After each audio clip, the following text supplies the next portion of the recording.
Well, before sitting down with me to talk politics, the senator visited the Edison Ford Winter Estates. It was one of those which applied for and received federal money to survive the pandemic. Well, the senator said he wanted to see that firsthand.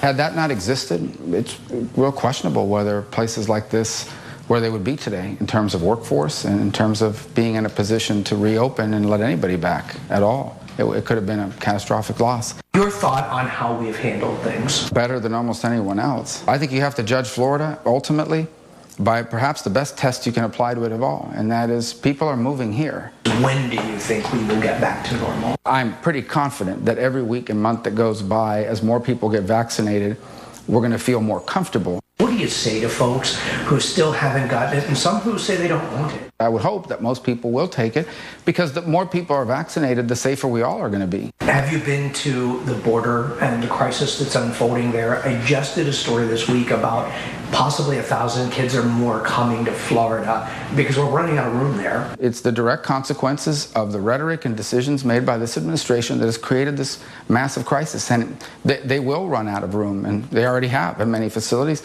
and they'll have to open new ones all over the country. And Florida will be one of those states, just like under the Trump administration, that will have to take people in. How do we fix it? How do you stop it, frankly? I mean, the realization is there was a reason why the Trump policies were in place to remain in Mexico policies. Will Senator Rubio run for senator, or does he have his eye on the presidency in 2020? Well, I've announced I'm running for re-election in 2022, and beyond that, I mean, you really can't focus on anything, because one of the things you learn, I think, is certainly nowadays especially, a lot can change very quickly. Have you talked to the former president? Is he talking about running? So many people have asked. Well, I've talked to him maybe twice since under the election, maybe a month ago most recently, because he's a resident of Florida, so I need him to vote for me too.